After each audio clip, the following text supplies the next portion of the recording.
قریش ڈر گئے، جانتے تھے کہ بازو کے اندر کتنی طاقت ہے اور تیر کے اندر کتنا چوکس ٹھکانہ لیتے ہیں اور اپنے ٹارگٹ کو کس طریقے سے وہ اچھی طریقے سے نشانے پر لیتے ہیں، قریش کو معلوم تھا۔ صہیب رومی نے فرمایا اگر تم کو مال کی لالچ ہے میں تمہیں ایڈریس دے دیتا ہوں، مکہ میں میرے مکان کہاں پر ہیں، مکہ میں میری زمین کہاں پر ہے، مکہ کے اندر میرے جانور کہاں پر ہیں، یہ ساری جائیداد میں تمہیں دے دیتا ہوں ایک اللہ اور اس کے رسول کے خاطر، ایمان کے خاطر۔ اگر لڑائی نہیں کرنی تو کوئی لڑائی نہیں، میرے اور تمہارے درمیان کوئی لڑائی نہیں، ساری جائیداد مکہ کے اندر پڑی ہوئی ہیں، میں نے تم کو بتا دی، لے لو، لوٹ لو اور آپس میں بانٹ لو، مجھے اس سے کوئی سروکار نہیں، میں صرف اپنے حبیب کے فرمان پر مکہ چھوڑ رہا ہوں۔ یہ ایمان ہے۔ ما آتاکم الرسول فخذوہ وما نہاکم عنہ فانتہوا۔ ایمان والے کے سامنے جب اللہ اور اس کے رسول کی بات آتی ہے خوشی کے ساتھ قبول کر لیتا ہے، اور اللہ اور اس کا رسول جس کام سے منع کرتا ہے روکتا ہے ایمان والا خوشی سے رک جاتا ہے۔ یہ ایمان کا تقاضا ہے۔ تقاضا بولنا بہت آسان ہے لیکن کرنا بڑا مشکل ہوتا ہے۔ یہ ایمان کا ایک نمبر کا تقاضا ہے۔ جہاں اللہ اور اس کا رسول بیچ میں ہوتا ہے وہ کرنا ہوتا ہے، جہاں منع کرے اس سے رکنا ہوتا ہے۔ اللہ تعالی ہم دونوں کو ہم تمام کو ان دونوں کی پیروی کرنے کی توفیق عطا فرمائے۔ حضرت عمر نے ایک عورت کو دیکھا خانہ کعبہ کے ارد گرد طواف کر رہی تھی، جزامی عورت تھی۔ جزام ایک بیماری ہے جس سے آدمی کو گن محسوس ہوتا ہے، اگر وہ انگلیوں پر دیکھے تو پھر دیکھ کر اس کو کھانا بھی نہیں پائے گا، گن محسوس ہوتی ہے۔ اور ہمارے نبی نے بھی فرمایا کہ ایسے بیمار لوگوں کے سامنے نہ آئے، کئی لوگوں کو تکلیف نہ ہو۔ دیکھو ہمارے نبی کی تعلیم ہے۔ حضرت عمر نے اس عورت کو کیا کہا؟ تو اس طریقے سے طواف نہ کر، اس لیے کہ تو طواف کرتی ہے دوسرے طواف کرنے والوں کو تکلیف ہوتی ہے۔ وہ عورت حضرت عمر کو اچھی طرح جانتی تھی۔ وہ عورت بند ہو گئی، اس نے طواف بند کر دیا، اپنا جو چکر تھا وہ پورا کر کے 2 رکعت پڑھ لی، طواف کی، اس کے بعد وہ نکل گئی اور اپنے دل کے اندر کہتی گئی کہ میں اب دوبارہ کبھی یہاں نہیں آؤں گی، اس لیے کہ عمر کا فرمان تھا۔ کئی سال کے بعد وہ واپس آئی، بیت اللہ کی محبت دل کے اندر بھر گئی، تو کئی مدت کے بعد پھر سے وہ خانہ کعبہ کا طواف کر رہی تھی۔ اتنے میں حضرت عمر تو دنیا سے رخصت ہو چکے تھے۔ ایک آدمی نے کیا کہا کہ امی آپ طواف کرو، عمر تو گیا۔ جیسے ہی اس نے کہا عمر گیا دنیا سے، وہ چیخو پکار کرنے لگی، ماتم کرنے لگی کہ عمر چلا گیا۔ کہا عمر مر گیا، میں اس لیے نہیں آئی کہ مجھے معلوم ہوا کہ عمر دنیا سے رخصت ہو گئے، شہید ہو گئے ہیں، اس لیے نہیں آئی، بس میرے دل میں بیت اللہ کی محبت بھر گئی اس لیے میں آئی۔ وہ کیا کہنے لگی؟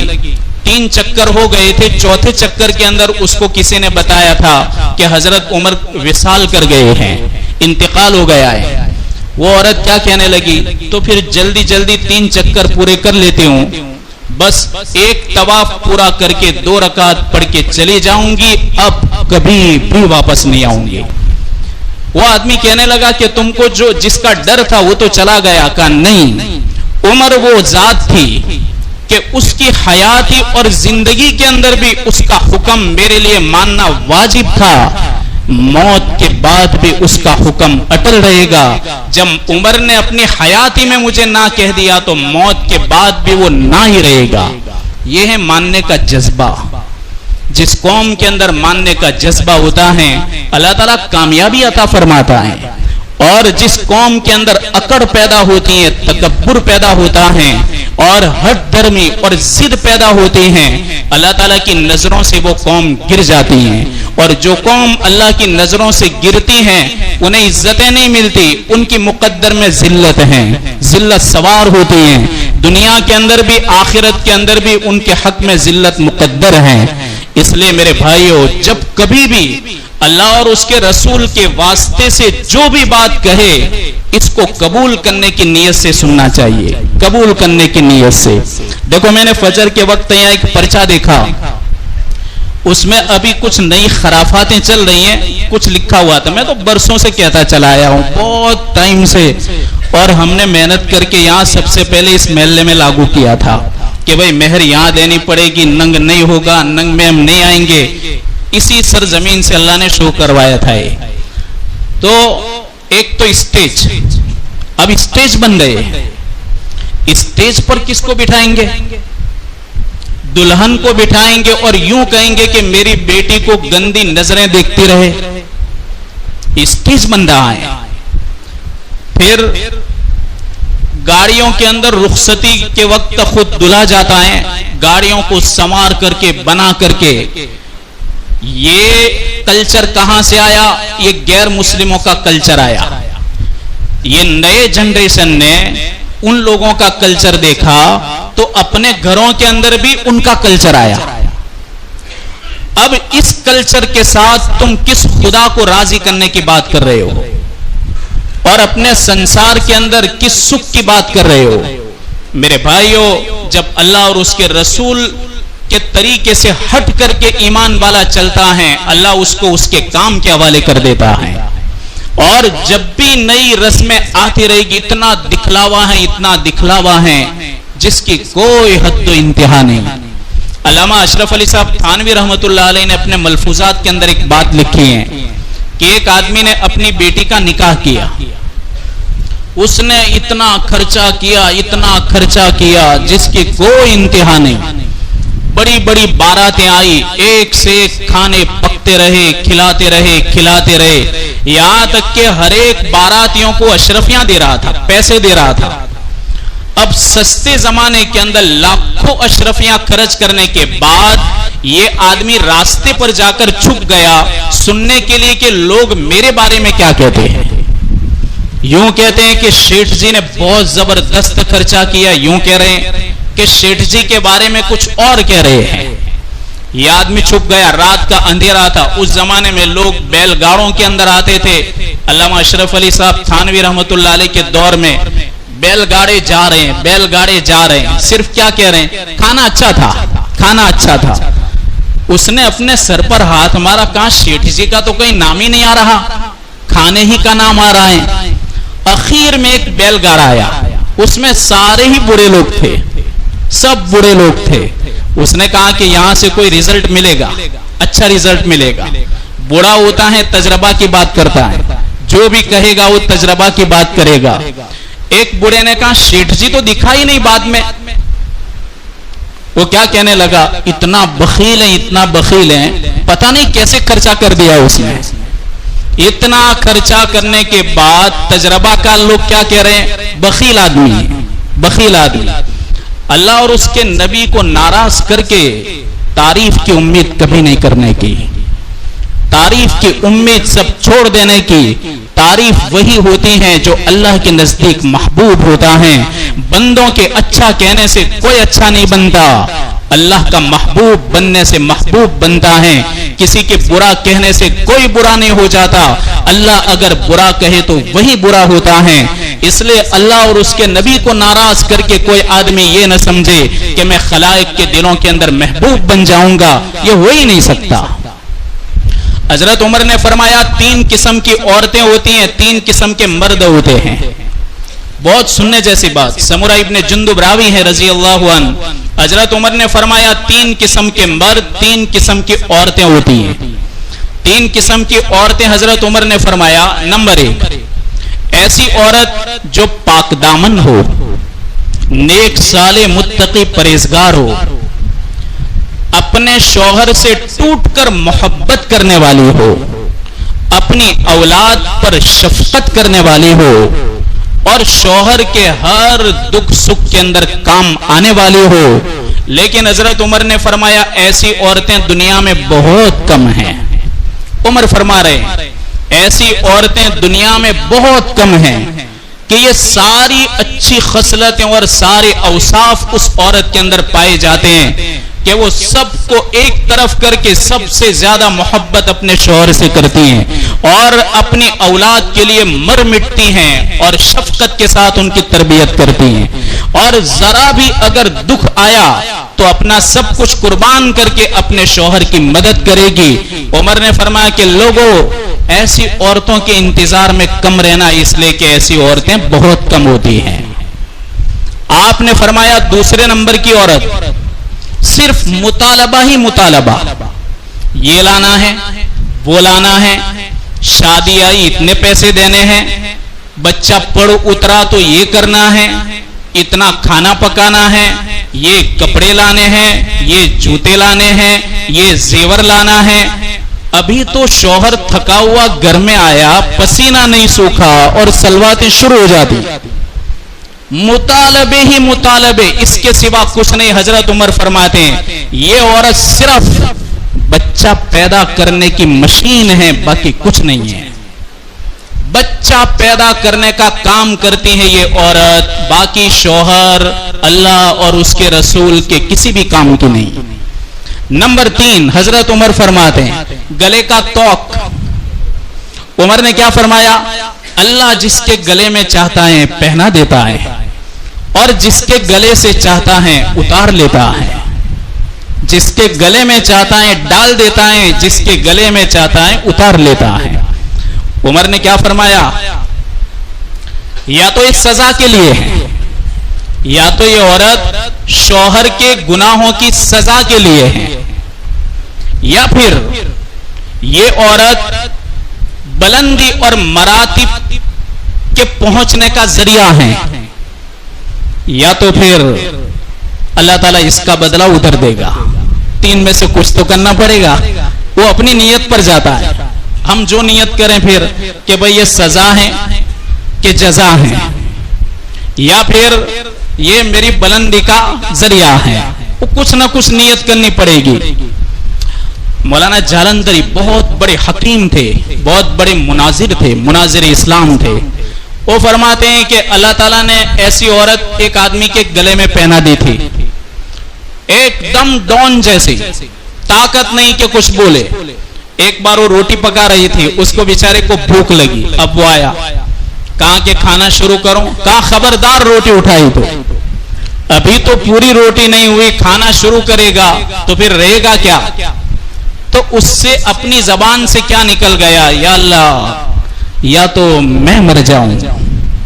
ابھی اتنا بولا تھا، اتنے میں بیلن اٹھایا، کہا کہ یا تو، اس نے کیا کہا؟ یا تو میں مر جاؤں، تیاری میں تھا، یا یہ مر جائے۔ لیکن یہ جملہ بیلن دیکھ کر کے دماغ سے غائب۔ اس نے کہا یا اللہ میں مر جاؤں، اٹھایا تو کیا کہا؟ یا تو میں ہی مر جاؤں۔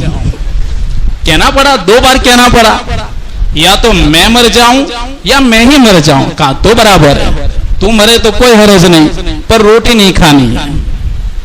یہ ہے توق۔ کبھی اللہ تعالیٰ ایسی عورت سے مراتب کو بلند کرتا ہے۔ مرزا مظہر جان جانا علیہ الرحمہ کتنا بڑا ولی ہے، ولی کامل، اور جن کو دیکھ کر کے لوگ اسلام قبول کرتے اور کہتے کہ اسلام کی کوئی شکل نہیں، اسلام کی صورت اور سیرت دیکھنی ہو تو مرزا مظہر کو دیکھ لو۔ اسلام تو ایک مذہب کا نام ہے، لیکن اگر شکل کے اندر دیکھنا ہے تو مرزا مظہر جانے جانا کو دیکھو۔ تو کیسی اللہ تعالیٰ نے نورانی شکل بنائی ہوگی کہ اسلامی شکل کہاں؟ اتنا نازک مزاج، اتنا نازک مزاج کہ کوئی پانی دے، گلاس تھوڑا ٹیڑھا بھی ہونے تو بھی برابر دھمکاتے تھے کہ بیوقوف، اتنا بڑا ہوا ابھی تجھ کو گلاس پکڑتے نہیں آتا۔ اور چاہے جتنا بھی بڑا مجمع ہو، کسی بھی اصلاح کرنے میں کبھی کسی سے ڈرتے نہیں تھے۔ ایسے زندہ جاوید ولی کامل تھے۔ ایک بار ان کے بہت بڑے مرید، بہت بڑے عالم بھی تھے، تو وہ گرمی تھی تو جل رہے تھے، بجنا جس کو بولتے ہیں، وہ جل رہے تھے، آہستہ آہستہ جل رہے تھے۔ گرمی ہوئی تو کہا بیوقوف تیرے ہاتھوں میں طاقت بھی ہے کہ نہیں؟ تو بیچارے نے تھوڑا فاسٹ کر، بہت بڑے عالم ہیں، محدث ہیں، اس کو کہا تیرے ہاتھ میں طاقت بھی ہے کہ نہیں ہے؟ زور سے کیا تو کہا بیوقوف اڑا دے گا کیا مجھ کو؟ کہا حضرت نے یہ ہو رہا ہے نہ ہو رہا ہے تو کوئی تیسرا کام کر، ادھر سے نکل. فوراً گھر سے باہر نکال دیا. اور اللہ والوں کی نظر سے جو گر جائے تو مشکل سے کوئی ان کی نظر میں لا سکتا ہے. وہ بیچارہ ہفتے تک دربار آپ کا کمرہ تھا اس کے باہر بیٹھا بیٹھا روتا رہا، یا اللہ حضرت کو راضی کر دے، یا اللہ حضرت کو راضی کر دے. 7 دن کے بعد راضی ہوئے. یہ تو خالی ان کا کتنا نازک مزاج تھا آپ اندازہ لگاؤ. لیکن بیوی ماشاءاللہ تھی ان کی، ایسی ماشاءاللہ تھی کہ ان کی عادت تھی کہ شام کے وقت اپنے مرید کو بھیجتے اور کہتے کہ پردے کے پیچھے سے پوچھنا کہ کچھ لانا ہے، کچھ ضرورت ہے. اب یہ کتنی اچھی بات ہے کہ گھر کی ضرورت ایک شوہر پوچھے، خود لا کر کے دے، بیوی کو باہر نہ نکلنے دے اور بیوی تک کسی کو آنے نہ دے. میں جوان لڑکوں کو ہر جگہ کہتا ہوں تمہارے جوان دوستوں کو 7 کلومیٹر دور رکھو، کبھی بھی اپنے گھر کا عادی نہ بناؤ. جہاں پر بھی میں جاتا ہوں ہر جگہ کہتا ہوں دوستی باہر کی ہوتی ہے، دوستی گھر کی نہیں ہوتی. کس پر تم بھروسے کر رہے ہو؟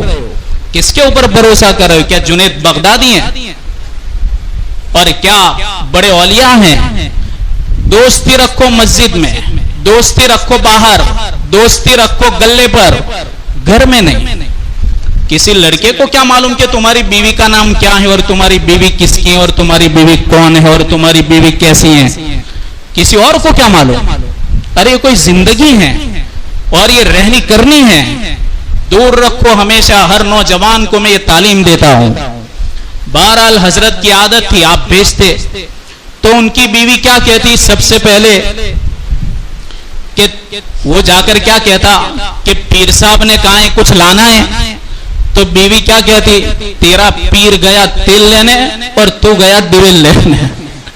آپ اندازہ لگاؤ اتنا بڑا آدمی کہ ہندوستان پورا بر صغیر، چین، جہاں لاکھوں ان کے مرید ہیں، لاکھوں ان کے ہاتھ پر بیعت کر رہے ہیں، بیوی کیا کہتی سب سے پہلے تیرا پیر گیا تیل لینے اور تو گیا دیول لینے.